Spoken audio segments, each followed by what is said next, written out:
to Turn Bark Time, episode 13. That was cheesy and I loved it. I'm the Turn. I'm the Bark. And we are going to be here a long time. So, schooling, teaching, everything online. It's a good time. We sometimes rhyme here on Turn Back Time. That was double time, so that's not as much fun. Anyway, fun topic today. I got to learn something new because obviously my area of history, I really prefer the modern stuff. That's what I really get invested in. But Mr. Barker has brought forth a family topic that's actually really interesting. So I'm going to turn it over to him and let him talk about it. So today we're going to talk about the Siege of Vienna. So if you didn't know, Vienna is in Austria. So we look at a map. Whoop, nope, wrong one. My bad. Let's go to this map. Let's try that one. Problem with live TV. So the Siege of Vienna is right here. Huh? Good thing we're not live. Oh, whatever. We're not going to edit. Yeah, we're not. Editing takes time. So Vienna's right over here, just on the edge of what's Austria, which is in this purplish color. And this beautiful green area over here is what's called the Ottoman Empire, which today most people would recognize as Turkey, named after the Turks that come out of the steppes. But that's a story for another time when you're older. Another time. Yeah, another Turnberg time. So this all originates from growing up. My parents lovingly bought us a set of children's encyclopedias from World Book. I want to say it had to be 20 to 25 different volumes. And bless their hearts, we used 3 or 4 of them. Honest to God, the truth. So one of them was about building costumes. The other one was neat arts and crafts. And then the third one was stories of freedom. As you can see depicted behind me is the cover. Hey, hold on. You smell that? It smells like freedom. With a side of justice. Yeah. Anyway, in this book is the Siege of Vienna. And I was listening to a podcast today called, I'll give him a shout out, Our Fake History. But it's actually, he was talking about real history and talking about how people misinterpret history.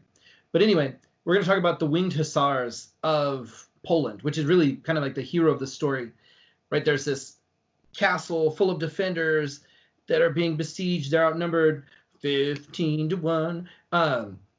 And they're just about ready to give up. They're going to get beat by this massively immense army that they're, according to some people, is going to treat them really terribly. And then from out of nowhere, on the ridge above, right, there's the little trumpet here. Ba-doo, ba-doo. And then here comes the largest cavalry charge in history down the hill and, wipes out the invaders. Very Battle of Minas Tirith-esque from Return of the King. If you don't watch Tolkien, get on that. You've got time. It's good stuff. It's good stuff. So, anyways, one of the biggest problems with this battle, as I've gotten older and I've read more books, that's a thing, you start to realize that anytime that the Ottomans fight Europe, people want to make it into a Christianity versus Islam is the battle. It's like a continuation of the Crusades. That's a very nice picture of a winged hussar behind Mr. Turner there. And so, for instance, the Ottomans, when they invade, they take Constantinople in 1453. And it's kind of a change there, too, because it's in this really neat period of history where firearms and gunpowder are really starting to become more available and more militarized, but yet people are still using sharp, pointy objects like swords and battle axes. And the Ottomans actually still use bows and arrows for the most part. And they they have the Tartars, which are if you imagine the Mongolian hordes, horseback archers that, run around and harass and run away and harass and run away. So you're at this really odd kind of juncture of new technology and tactics, smashing into each other. Constantinople, it was almost impregnable until the Ottomans showed up, and then they hired people who made cannons in Europe to make this really big cannon, and then they just smashed the walls down and invaded the city and took it over.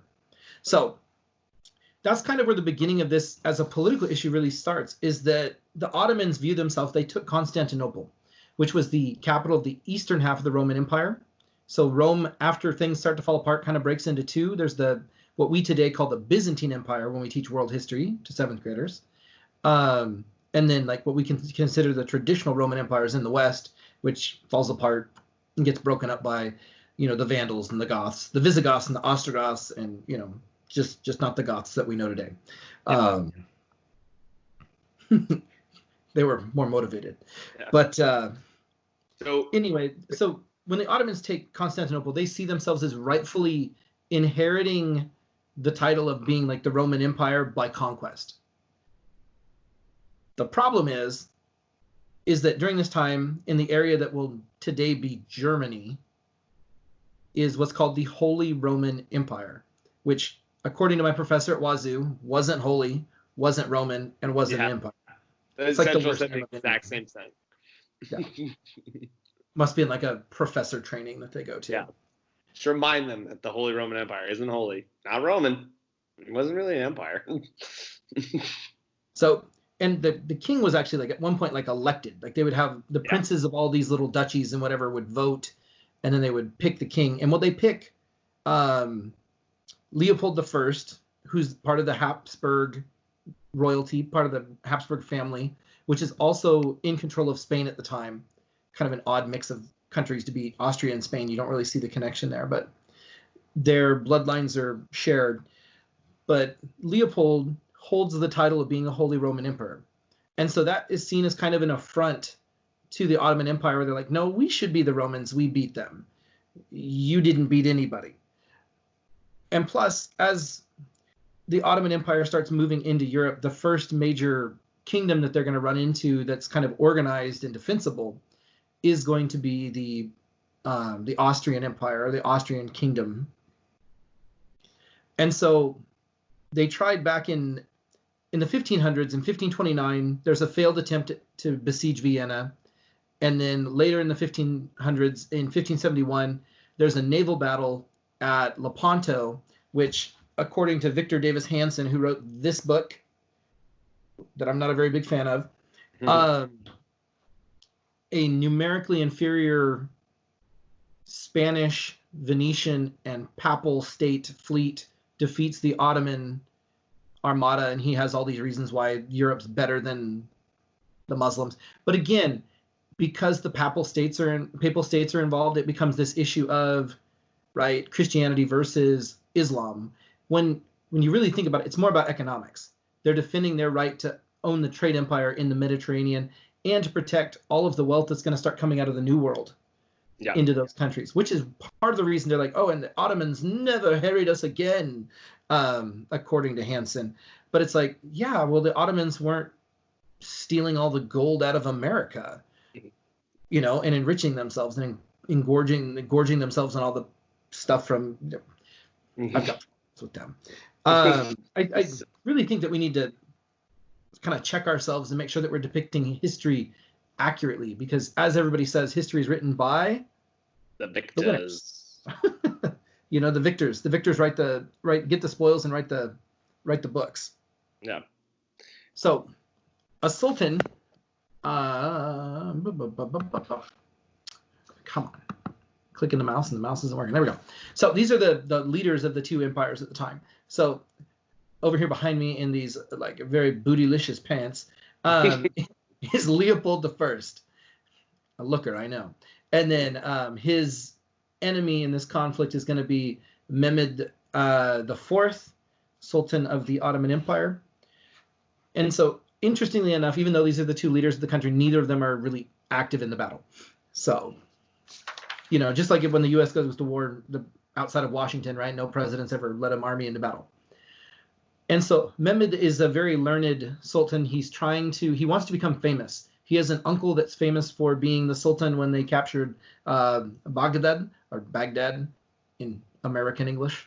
But, and so like people before have failed to capture Vienna. And so they see it as, in the crown jewel kind of deal. Yeah. Like Andrew Wheatcroft says in his book, The Enemy at the Gate, refers to it as the Golden Apple. So, and you think about it, like it's one of the big cities on the Danube River, and the Danube flows, up north through Europe into what would that be the Baltic Sea or the North? Yeah. The Baltic or the North Sea, I believe, But anyway, so it flows north up through what today is Germany. So it's a trade route. And again, it goes back to that. We want to claim to be the Romans. So if we can defeat Constantinople and defeat Vienna, which is where the Holy Roman Emperor is, we can really prove that we are the Romans because we've beaten both sides of the Roman Empire. And so the Ottomans set out to take Vienna. And at first, they're not quite, the Austrians aren't quite sure that's the goal.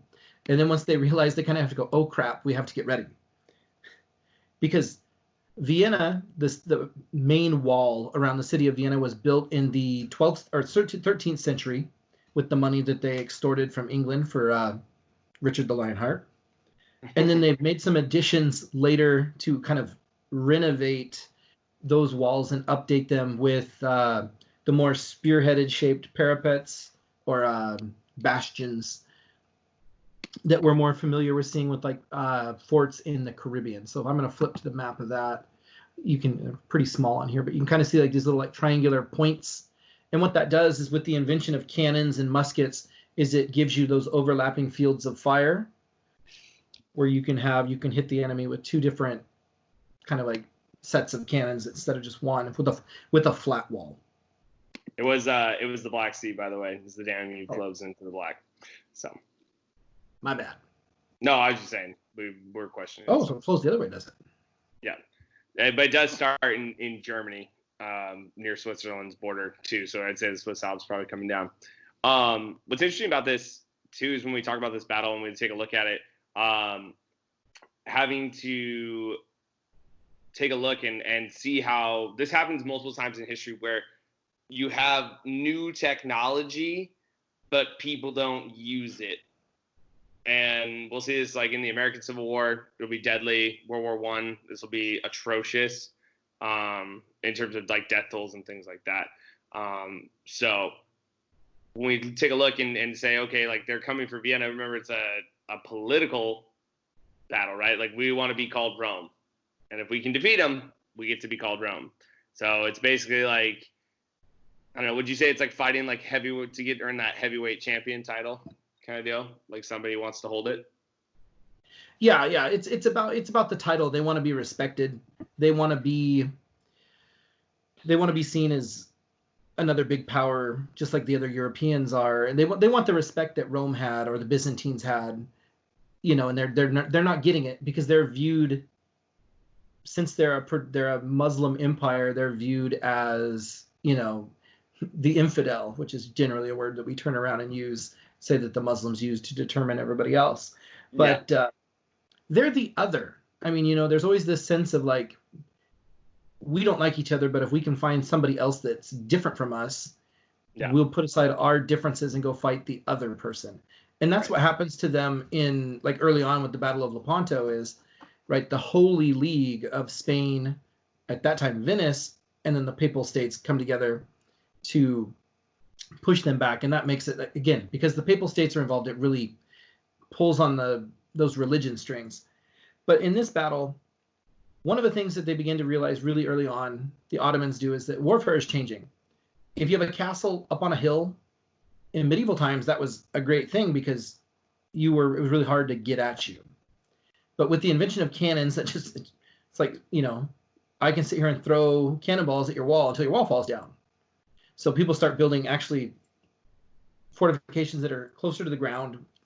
They want to get away from stone walls and fill things with dirt because it'll absorb the impact and it doesn't cause everything to crumble. But Vienna, again, you can't exactly just snap your fingers and renovate your city wall like you're on HGTV or something. Yeah. So there's a series of earthenworks and of kind of like temporary parapets outside of the walls with a palisade, which if you don't know what a palisade is, you just take and you put sharp sticks in the ground. And I mean like the size of trees. not just sticks. Yeah. And they did that. And when the Ottomans show up, they try and like human wave and overwhelm the walls and the defenses. And they find out pretty quickly that that's not going to work. They take severe losses, and they go, okay, time to go back into the bag of tricks. What do we know how to do? And one of the technologies or the strategies, tactics that the Ottomans had become very adept at was undermining walls. So you dig under the wall, you plant a big bomb underneath the wall, and then you like Wile E. Coyote, light a fuse, it goes down the tunnel, and then it blows up the wall. And I mean, this is used also during World War I can't think of the battle off the top of my head. There's a great movie that I can't recall either, about New Zealand miners that are put up there and during trench warfare, and they plant a huge series of mines that overturns the trench, but it led to nothing because it's World War I and we didn't get stuff. People died. But in this case, this is going to end up being a 60-day siege. And again, the people inside that are protecting Vienna are led by a guy named his last name. Everybody calls him Starnberg, but his whole like last name title, he's Count Rudiger von Sternberg. So he's actually kind of like the commander in charge. The Duke of Lorraine is there, but he's actually across the river, not actually in Vienna, kind of watching from a distance. And then Leopold is even further away to give you kind of like the chain of command. But the Habsburg soldiers are very much more of the modern. They have grenadiers, so they actually have grenades, right? Not in the modern sense, but like essentially like the Wile E. Coyote bombs. It's a metal bomb with a fuse. You have a slow wick, you blow on it, get it hot, light it, throw it, and then they would actually explode and kill with shrapnel.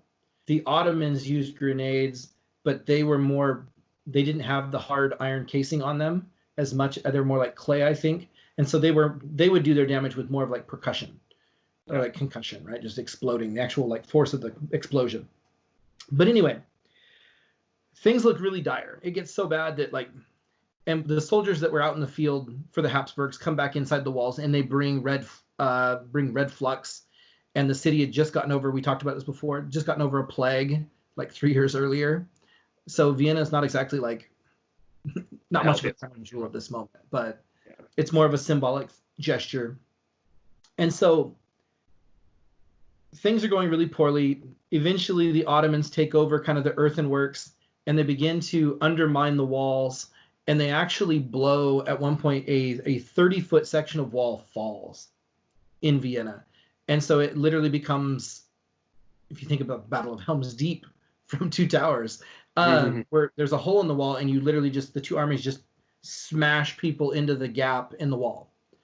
It's not pretty. It's not, heroic. It's a big, massive humanity.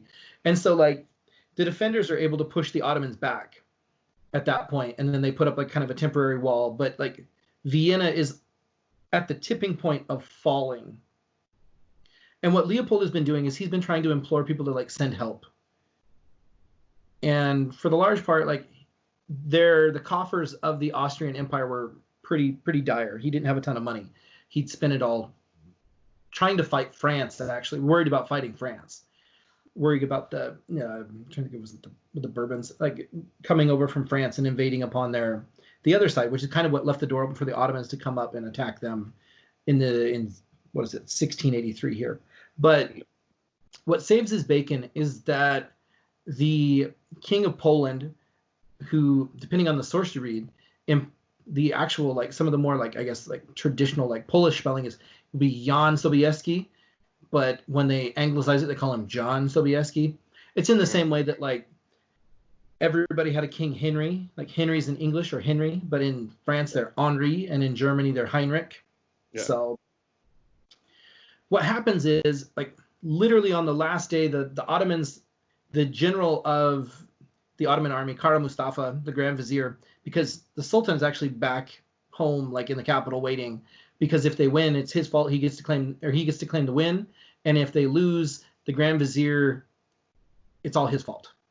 So it's everything to lose for Kara Mustafa.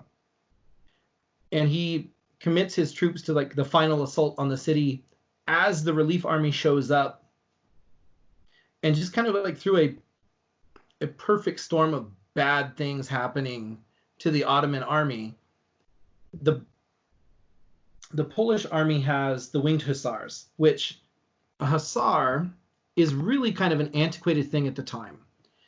It's a heavy knight on horseback with a lance. You know, the same things that we've seen since like the year 1000 almost.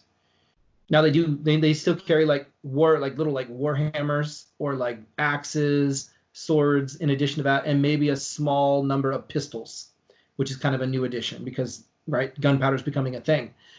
And these guys are all essentially landed knights, and they all come with their own retinue, and there's 3,000 of them. And I mean, like, I've never seen that many horses, right? And if you look at their armor, this is, honest to goodness, they rode to battle this way. They have the wings behind them are actually a wooden structure that's off the saddle, and there are ostrich feathers on them, and they clack, and it makes it's debated as what the purpose was. Some say it's to make the unit seem larger because it makes more noise. Other people say they did it partially because the Ottomans had noisemakers that they would use, and that would often disrupt charging cavalry. And so by, I guess, desensitizing the horses to noise, the Polish horses would just come in and still would ignore the Ottoman noise, you know what I mean, and just ride through that. But they kind of come out of the forest, the Kallenberg. Everything in like Austria just sounds so like epic. Majestic. They appeared from the Kallenberg. And then they spread out, and there's 3,000 winged hussars in the front of this, and then behind them is another 15,000 like auxiliary cavalry units that are like light cavalry. They're not armored or whatnot, but it's pegged as the largest cavalry charge in the history of the world. You know, so it literally by definition, it's pretty darn epic. Yeah. And the best thing for cavalry to do is to smash through disorganized infantry units, right? People on foot. Yeah. And the two things that really defeat cavalry, if you've watched Braveheart, you know one of them, is essentially pikes, spears, right? And the Ottomans don't have any of those, at least not organized and not ready. And the other thing is large volumes of musketeers. It's kind of a misnomer for most of us because we assume musketeers, we think swords, even though the name of them means that they have a musket. Irony, bad candy bar, or good candy bar, bad term. But so Jan Sobieski shows up with his hussars, and they lead this charge through the Ottomans and just push them off the field. And literally the timing of it, it's the 60th day of the siege, and like Vienna is literally about it's cinematic in that way. Well, the timeline happens to be perfect. Because there's nothing left at this point, right? So, like, when you're under siege, so the concept is, I guess we should explain to kids watch, a siege is basically a surrounding of a city and not letting anything come in or out. And it's your attempt to break the city's will. So, again, you're not letting food in, things like that. So people are eating, like, rats at this point, right? And they've already been sick, and there's more sickness going through the city.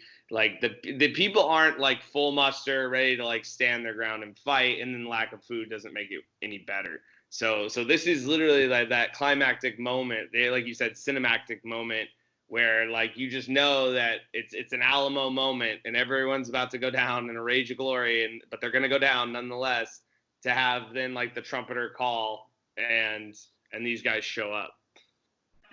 And so they push the Ottomans off the field. The Ottomans will actually retreat, regroup, and then they will actually, the army advances and they fight again and push the Ottomans back even further. They save Vienna, and that's where, they save Vienna. The Austrian Empire gets to stay alive. And Kara Mustafa will actually be put to death for his failures at Vienna and after the next battle as well. The fact that he actually lost more than what they started with, And so the way he's put to death, fun fact for you, execution method for. Isn't that fun to start with? Is it actually that fun of a fact? Well, everybody likes facts about like macabre things. Okay.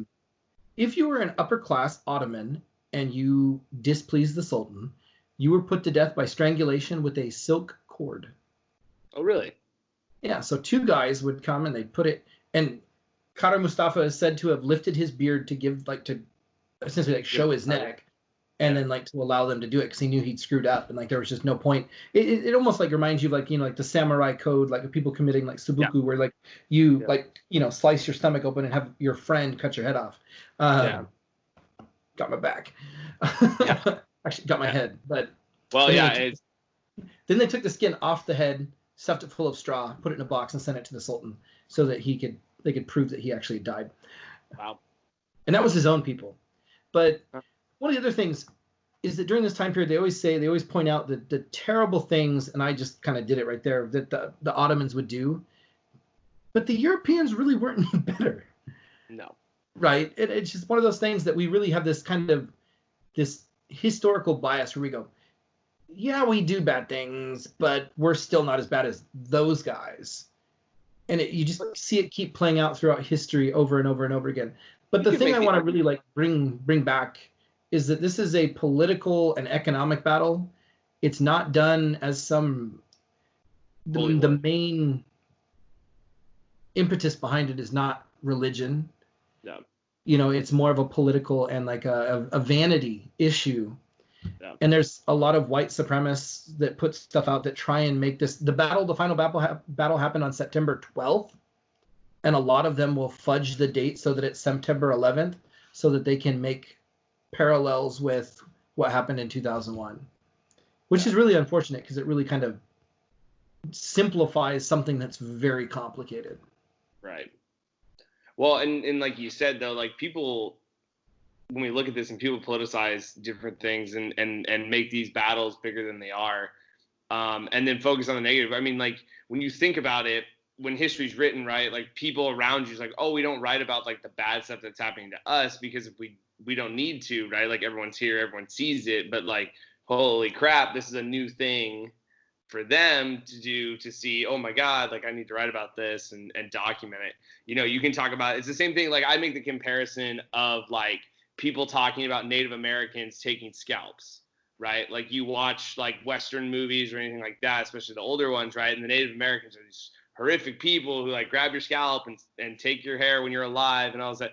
Native Americans learned scalping from white people. Like white they could make money. Yeah. And that was it was like a currency kind of deal. Like if you prove that you could do that, like you could trade scalps. So it's one of those things, like we have to understand that even though something gets maybe put on some entire group of people, such as Islam being put on just like this Ottomans attack and things like that, or scalping on Native Americans, is you really have to go dig for the origin of that stuff. So, but this is really cool. I appreciate you teaching me about this. I know I didn't say much this time, but this is really interesting. I'm glad that you got to do this for your family and your brothers and stuff like that. So I highly recommend the book, The Enemy at the Gate by Andrew Wheatcroft, not Enemy at the Gate, the movie about. I was going to say, I saw the movie. It's got Jude Law in it. It's pretty good. It made it really hard to Google. This book called Carnage and Culture, I highly recommend you don't read.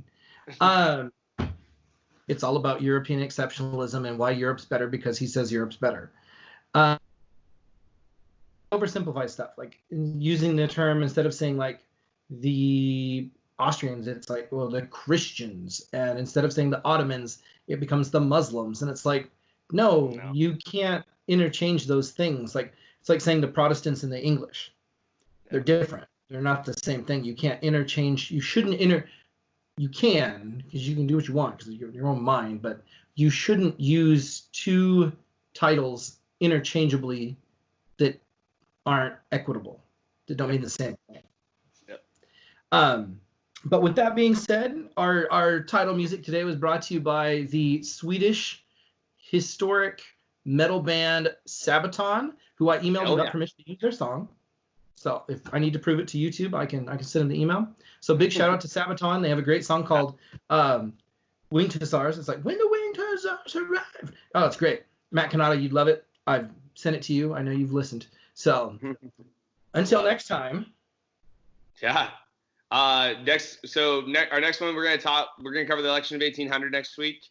Gonna be good. That'll be our last in content one for lesson 11 or chapter 11.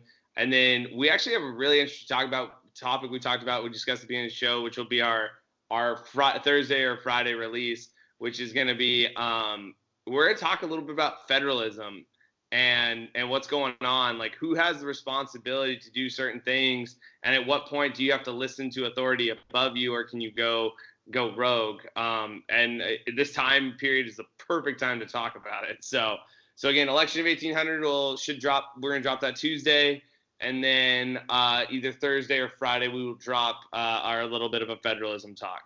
So until next time, I'm Turn. I'm Bark. And we're gonna be here a long time. You guys have a good night. Be safe. And be well. We miss you, Quincy Middle School.